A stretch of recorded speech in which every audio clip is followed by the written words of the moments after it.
प्रिय दर्शकों, नमस्कार। हाजिर हूँ मैं शुक्र से होने वाले फल को लेकर। यदि आपकी कुंडली के पंचम स्थान, षष्ठ स्थान, सप्तम व अष्टम स्थान में यदि शुक्र विद्यमान हो तो आपके जीवन में वो कैसा फल करेंगे, आज हम इस वीडियो के माध्यम से जानेंगे।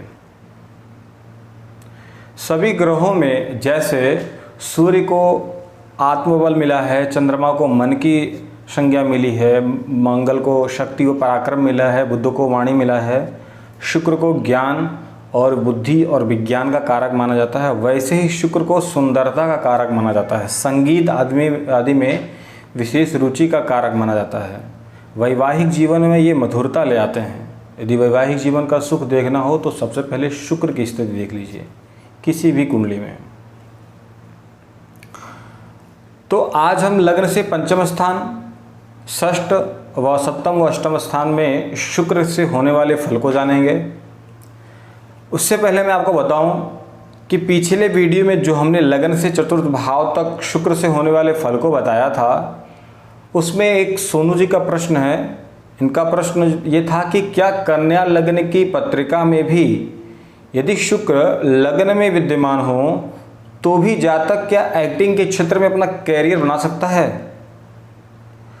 उन्होंने ये प्रश्न इसलिए पूछा क्योंकि कन्या लग्न में शुक्र नीच के हो जाते हैं और नीच के ग्रह जो है उनमें पापत्व विचार आ जाता है। परंतु ध्यान देने योग्य बात यह है कि कन्या लग्न में शुक्र द्वितीयेश और भाग्येश होकर के लग्न में स्थित हैं, जो सर्व सुख देने में ये बाध्य हैं। ये एक केंद्राधि योग का निर्माण हो गया। उतना पापत्व फल नहीं करेंगे यहाँ पे, परंतु जातक के कार्य समय पर न बनने पर मन में नाना प्रकार की हीन भावना का सामना करना पड़ेगा। ऐसे व्यक्ति को चिड़चिड़ापन ज़्यादा होने लगता है। यदि आपकी पत्रिका में या किसी भी पत्रिका में यदि कन्या लग्न का शुक्र लग्न में हो तो थोड़ा सावधानी बरतें, धैर्य रखें अपने ऊपर। शुक्र यहाँ स्थित होकर जातक को सर्व सुख देंगे। आशा करता हूँ सोनू जी आपको आपके प्रश्न का उत्तर मिल गया होगा। इसी तरह अगर आप ज्योतिष से संबंधित प्रश्न करना चाहते हैं जो सार्वभौमिक हो, आप हमारे कमेंट बॉक्स में लिख सकते हैं। हम उसका उत्तर देने में पूरी कोशिश करेंगे। आइए विषय पे आते हैं। किसी भी जातक की पत्रिका के पंचम स्थान में यदि शुक्र विद्यमान हो तो जातक को लक्ष्मीपति बनाते हैं, क्योंकि धन वैभव के कारक है शुक्र। अब पंचम स्थान लक्ष्मी का स्थान है, यहाँ पे स्थित होकर जातक को धनपति बनाते हैं, धन वैभव से भरपूर रखते हैं। शुक्र पंचम में हो तो उत्तम संतान की प्राप्ति होती है। पंचम भाव में बैठा शुक्र जातक को कम अवस्था में ही जिम्मेदारियों को संभालने की शक्ति देता है, और ऐसे व्यक्ति जिम्मेदारी संभालते भी हैं। अगर आपके पंचम भाव में शुक्र हो तो आप इसका विचार कर सकते हैं। पंचम स्थान में बैठा शुक्र जातक को संगीत आदि में विशेष रुचि रखता है, सुनता भी है और उसे गुनगुनाता भी है, गाने की भी बहुत कोशिश करता है। पंचम भाव में बैठा शुक्र धार्मिक संगीत में विशेष रुचि रखते हैं। यहाँ पे बैठा शुक्र यदि किसी शुभ ग्रह से दृष्ट हो जाए तो जातक को अपने वैवाहिक जीवन का स्वयं निर्णय लेने को मजबूर कर देता है, यानी कि जातक को प्रेम जरूर होता है पंचम भाव में शुक्र हो तो। इसी प्रकार षष्ठ भाव में शुक्र हो तो जातक को नित्य प्रत्येक दिन नए शत्रु उत्पन्न होते रहते हैं, क्योंकि यहाँ पे बैठा शुक्र थोड़ा पीड़ित होता है। परंतु छठे, आठवें और 12वें भाव में शुक्र जब होते हैं तो ये एक ऐसा ग्रह है जो पापत्व विचार कम लाता है, परंतु षष्ठ भाव में बैठा शुक्र जातक को कटाक्ष वाणी का बनाता है। तो इसकी वाणी से लोग थोड़ा सा नाराज होते हैं, जिससे इसका प्रत्येक दिन किसी न किसी से अनबन होता रहता है। अपनी वाणी पे संयम रखें। यदि आपके षष्ठ भाव में शुक्र हो, षष्ठ भाव में शुक्र हो तो जातक को स्त्रियों से संबंधित रोग उत्पन्न कराते हैं।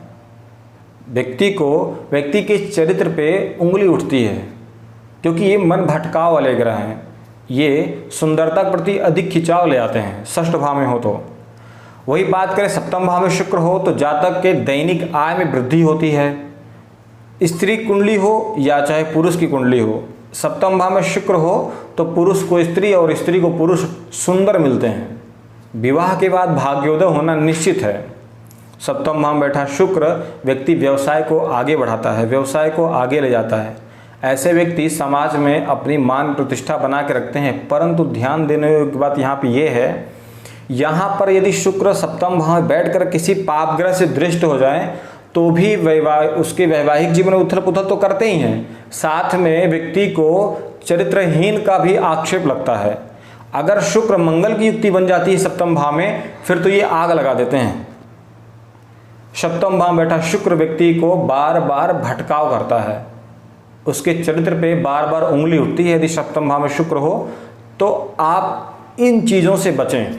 बाकी शुक्र सप्तम भाव में बैठ करके आपको सर्व सुख देने को बाध्य है। वही बात करें अष्टम भाव में शुक्र हो जाए तो व्यक्ति दीर्घजीवी होता है, उसकी आयु लंबी होती है। यहाँ पर भी शुक्र स्थित हो जाएं तो जातक को जीवन में धन से संबंधित सभी सुख प्रदान करते हैं। यहाँ बैठे शुक्र विवाह के बाद भाग्योदय कराते हैं, क्योंकि शुक्र विवाह के भी कारक हैं। परंतु यहाँ पे शुक्र यदि स्थित हो तो जातक को मधुमेह आदि जैसे रोग उत्पन्न कराते हैं, कफ आदि, जो कफ ऐसा जो बन जाए तो जल्दी खत्म ना हो, लंबे समय तक चले। शुक्र अष्टम भाव में स्थित हो जाए तो जातक को इन बीमारियों का सामना करना पड़ सकता है। अष्टम भाव में बैठा शुक्र विवाह के बाद भाग्योन्नति कराता है। यदि किसी शुभ ग्रह से दृष्ट हो जाए तो वैवाहिक जीवन को और सुखद बनाता है। परंतु यहाँ पापत्व से विचार हो जाए तो वैवाहिक जीवन में नाना प्रकार के उथल पुथल भी मचा देते हैं। इसी प्रकार लग्न से पंचम, षष्ठ, सप्तम व अष्टम भाव का फल पूर्ण हुआ। मिलते हैं अगले वीडियो में नवम भाव से द्वादश भाव के फल को लेकर के। अभी तक के लिए इतना ही। नमस्कार।